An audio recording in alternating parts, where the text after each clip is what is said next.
Divisional round was crazy. Let's get into it. Jeffrey, let's talk about those Ravens. Yes, sir. Lamar Jackson and the Ravens head to Buffalo to pay the bills. And I hate to say it, but Lamar came up short. He had a terrible pick in the first half, clearly overthrew the guy, and then a fumble when he was trying to do too much. It's hard to crush Lamar on that play because he's trying to make something happen, and I know he can do amazing things, but sometimes you just got to go down, homie. Turnovers were brutal in this game. Lamar had 2. Don't worry, Mark Andrews, we didn't forget about you. You had 1 too. This man never fumbles. And you fumbling the ball in the fourth quarter? And then the play everybody's talking about, the drop. Before I talk about the drop, though, I do have to give Lamar his flowers. He had a bad first half, but he came back in the second half and did work. That was clutch. It was. It was bad in the first half, but the second half, better. That dot he threw to Isaiah Likely in the end zone, that was great. And for everybody mad that they didn't give it to Derrick Henry on the 2-yard line for the 2-point conversion, I hear you, but I disagree. I thought that was a good play call. Lamar threw it well. Mark Andrews just came up short. People are saying he slipped. The ball was cold. All I see is a drop. But if you're asking me who lost this game, Lamar. You had 2 turnovers, bro. Why are we acting like if Mark Andrews would have caught that ball, it would have been over? Was there not a minute and a half left? Did Josh Allen, the possible MVP this year, not have 2 timeouts? In what world are we just writing off that he couldn't have driven down the field and gotten a field goal? Not a touchdown. He needed to get a field goal range. Mahomes did it in 13 seconds. You telling me there's no world where Josh Allen gets to the 30-yard line? No world? It wasn't over, guys. Like, that's the part that's weird to me today. Everybody's talking about Mark Andrews. I get that, but that would have tied the game, not ended the game. They did the same thing when the Ravens played the Chiefs on the first game of the season. Guys, they still needed to do more things after that action. It wasn't cut and dry over.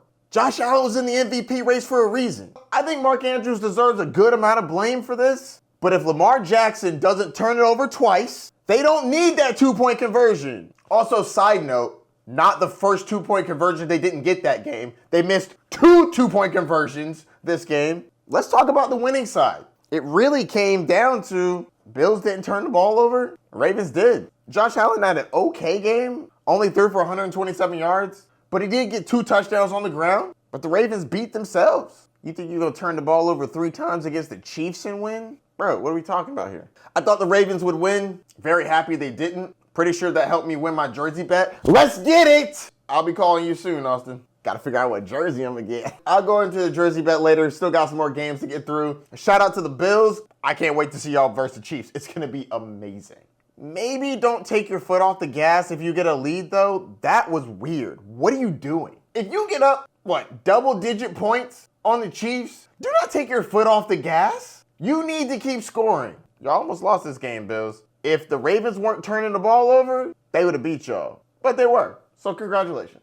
All right, Jeffrey, who's next? Rams at the Eagles. This really came down to Saquon Barkley being better than everyone else. 205 rushing yards and 2 touchdowns. Pretty sure he had 2 50-plus yard touchdowns. That's crazy. The Giants must be absolutely sick to know that the Eagles are going to be in the conference championship game playing the Commanders. Oh my God. That's crazy. Saquon Barkley had over 200 yards rushing and 27 yards receiving. The 27-yard receiving are more receiving yards than A.J. Brown and Devonta Smith. What? That's wild. I know it was snowing, but it wasn't snowing the whole game. A.J. Brown had 7 targets. My man caught 2 of them for 14 yards. Oh, he gonna be reading that book. Before Jalen Hurts got banged up, he had a nice 44-yard touchdown run. That set the game off on a good tone. After that, he was okay.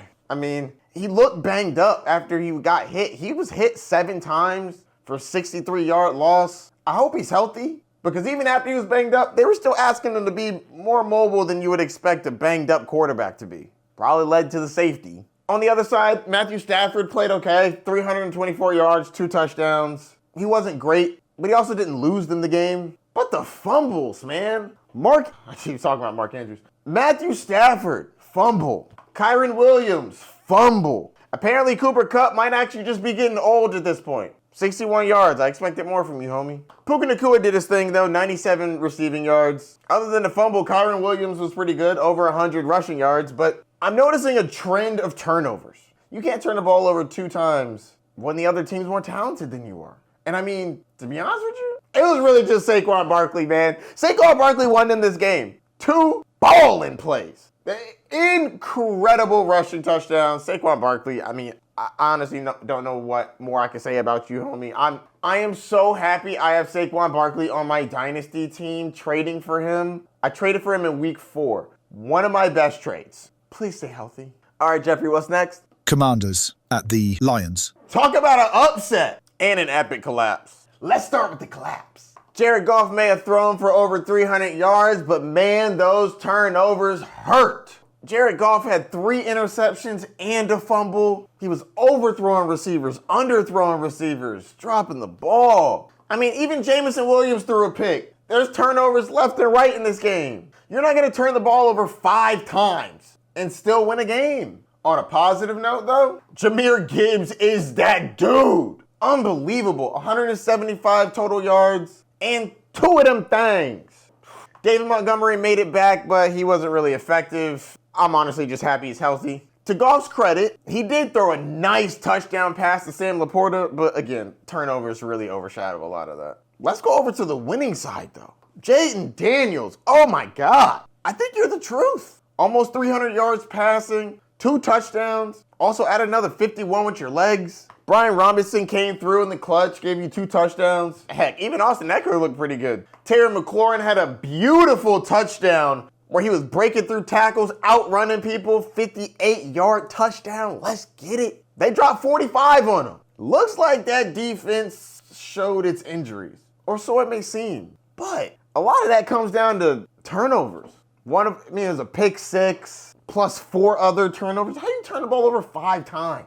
I really feel for the Lions, though. My boy Mikey, shout out. Big Lions fan. When we were in college, I became a Lions fan adjacent. Same thing with Michigan. It was actually more so Michigan, but I do root for Detroit a little bit just because my buddy's connection with that. So every time they win, I always send them a message like, congratulations. Every time they lose, I'm like, sorry for your loss. This one was kind of sad because they're the number 1 seed, home field all throughout the playoffs till the Super Bowl. They lose in their first game to a rookie, and it looked like that?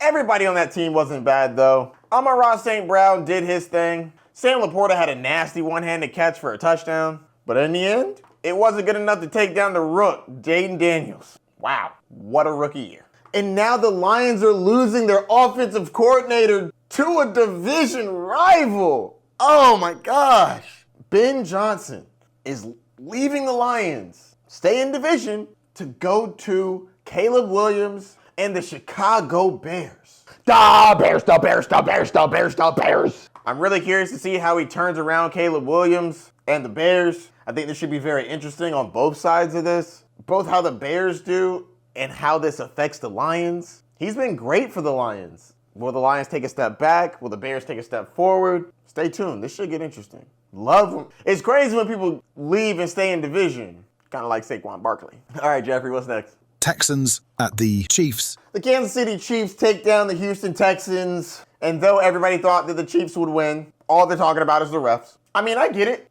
There were 2 bad calls. I think they were both roughing the passer. The first one, when I watched it live, it looked like roughing the passer. It looked like he hit his face mask. They showed like 3 angles, and then you could see that he kind of touched his face mask, but it really wasn't as egregious as you thought off the first glance. Slightly surprised they didn't pick it up, but there was a small amount of contact, so maybe they just kind of let that go. The second one was egregious.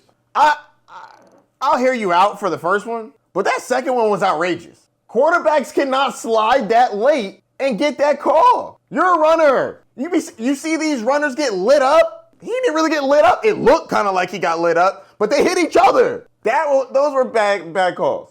But that's not why the Chiefs won this game. Chiefs were better. Did the refs make the Texans kicker miss 2 of 4 field goals? No. Did he make him miss an extra point? No. CJ Stroud got sacked 8 times. 8 times. He threw 0 touchdowns, and I'm pretty sure the refs didn't make the Texans go for it on 4th and 10 when they clearly weren't ready. Call the timeout. If your team doesn't know what they're doing, they're not getting a 4th and 10 on the Chiefs. Added for another sack, and it basically put the Chiefs in their own territory, which was like, what are we doing here? Joe Mixon played all right considering he's going against the Chiefs, 88 rushing yards and a touchdown. Only one to score a touchdown on that team. I mean, the Texans really only scored 12 points. 2 of the points that the Texans scored was for the Chiefs getting creative, getting their own safety on purpose. Nico was also all right. This game came down to Patrick Mahomes protecting the ball and getting it to his number one option,